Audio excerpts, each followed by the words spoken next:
Saludamos al ingeniero José Villavicencio. Es presidente de la UGTE y es parte también del Frente Unitario de Trabajadores de su directiva. Ingeniero Villavicencio, quisiera ante todo pedirle su opinión sobre el nuevo salario mínimo vital, $450, decisión del Ministerio del Trabajo y que ha fijado este nuevo salario que se convierte nuevamente en el segundo más alto en Latinoamérica. Gracias. Un gusto saludarles a nombre de nuestra central sindical UGT. Nosotros hemos planteado de que lamentablemente son 18 años de lo mismo, porque hablamos de una fijación a un porcentaje que no bordea el 18%, cuando lo correcto para reactivar la economía es una política general de sueldos y salarios. Alrededor de 3 millones de personas más o menos, los cuales únicamente serían beneficiados alrededor de 380,000 personas. Y entonces así no podemos reactivar la economía.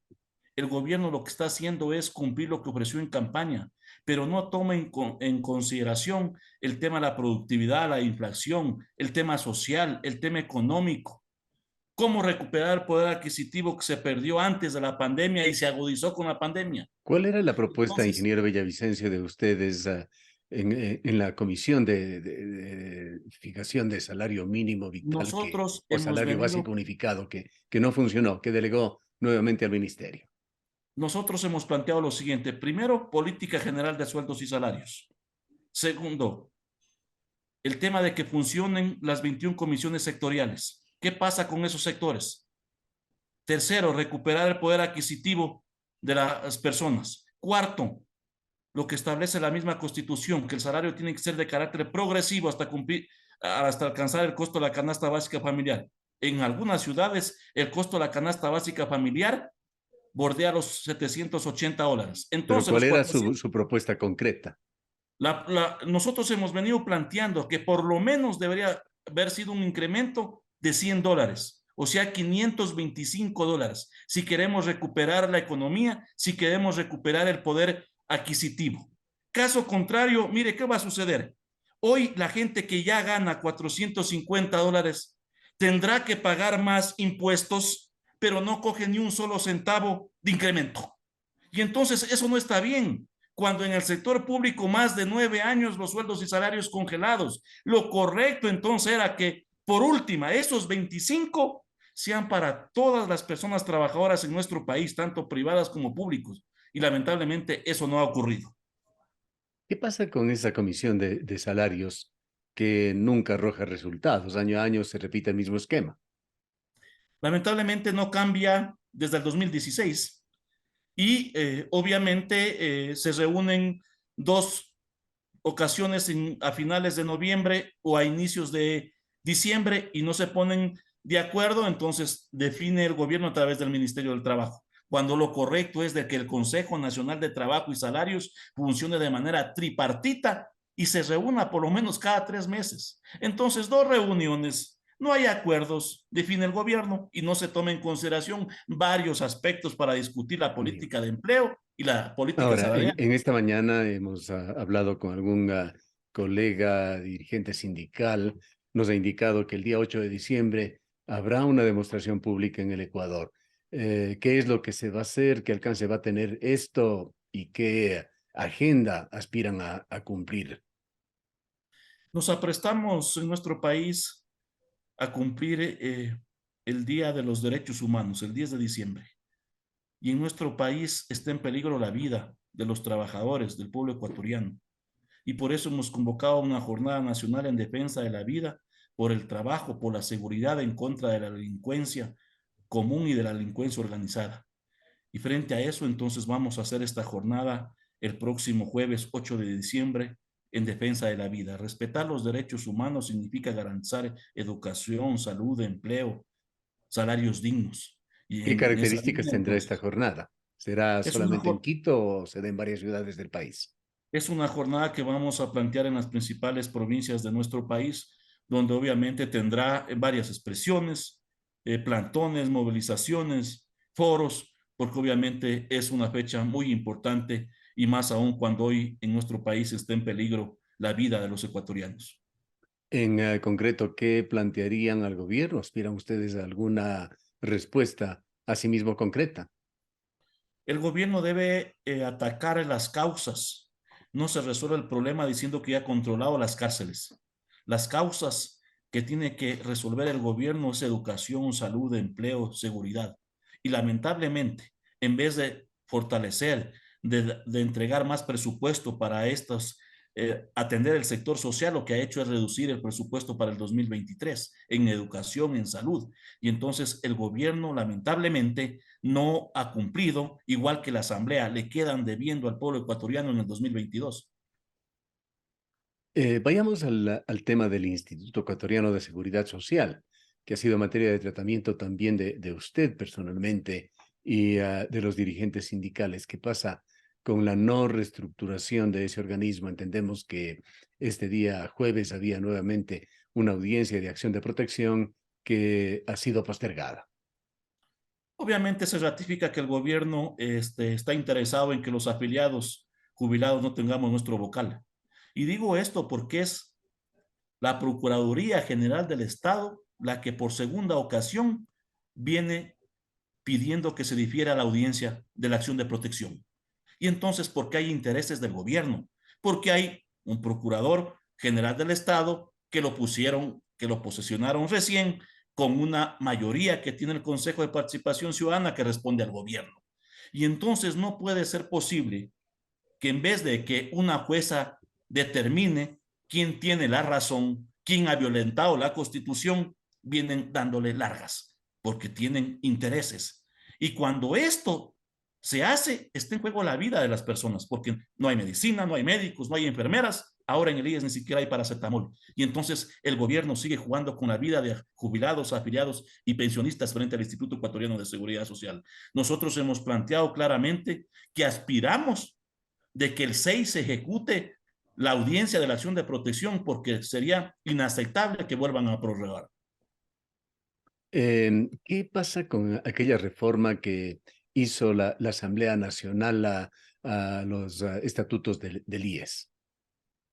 Mire, nosotros hemos planteado que esa reforma o que lo que hizo la Asamblea es allanarse a una reforma que hizo la anterior Asamblea. Esa reforma es más confusa que el artículo 28 que estaba vigente antes de la envío al registro oficial. Y entonces hoy le compete al Consejo Nacional Electoral establecer el reglamento, el mecanismo y determinar cuáles son los colegios electorales. Tiene de plazo 90 días. La pregunta es, cuando hay elecciones seccionales, cuando hay una consulta de lazo, el Consejo Nacional Electoral tendrá tiempo para emitir ese reglamento. ¿Coincide usted en Nosotros, que esa reforma al artículo 28 de la Ley de Seguridad Social es inaplicable? es inaplicable, es confusa. Si la revisamos, es bien confusa. Y entonces la Asamblea tenía la oportunidad de plantear lo que los afiliados, jubilados, veníamos exigiendo. Elecciones universales, ampliar el consejo directivo del IES donde tengan representación el seguro campesino, los jubilados, los servidores públicos, porque hemos planteado que no es correcto que 3 personas dirijan o tomen decisiones de una institución tan importante como es el IES. Y no lo hicieron, claro, porque tenían intereses de entorpecer la delegación de los trabajadores y afiliados, porque hay intereses en el IES de la bancada de UNES, del Partido Social Cristiano, de Pachacuti, en sí de Ahora, todas las en cuanto a bancadas. la elección, ¿cuál es el punto de vista de su organización? ¿Qué debería prevalecer, el voto de los asegurados o lo que sucede en el colegio electoral?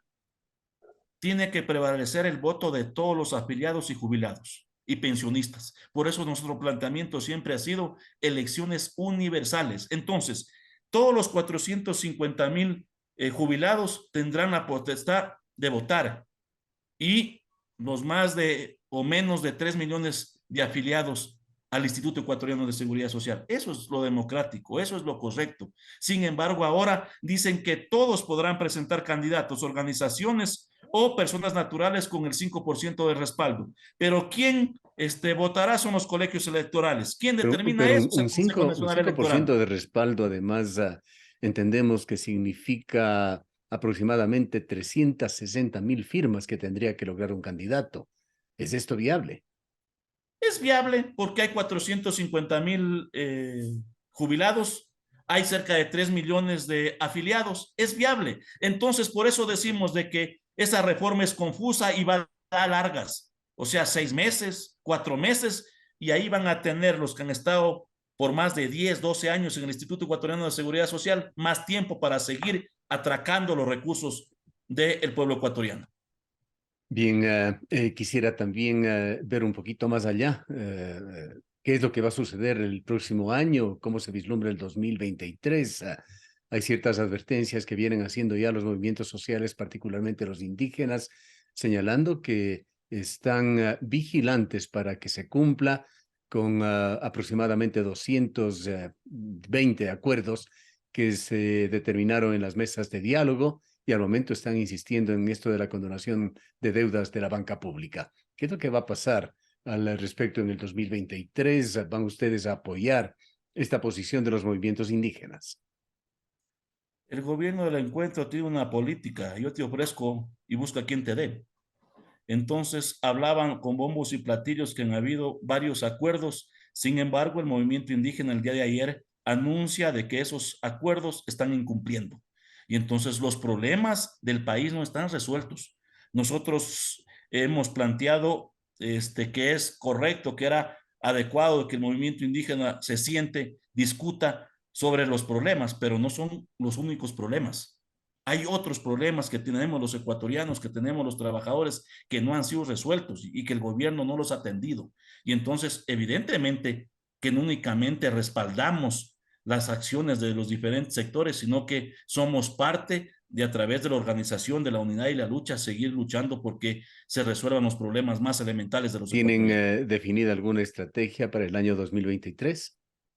Obviamente que los primeros días de enero habrán las primeras reuniones para delinear cuáles van a ser las acciones, tanto de hecho y de derecho, que las distintas organizaciones sindicales y sociales implementemos en el 2023. Bien, queremos agradecerle, ingeniero Villavicencio. Gracias, buenos días. El ingeniero José Villavicencio es dirigente del Frente Unitario de Trabajadores. Se ha referido a hechos coyunturales como la elevación del salario mínimo vital y ha hecho también un perfil de lo que podría ser el 2023, que se presenta también desde ya como un año conflictivo.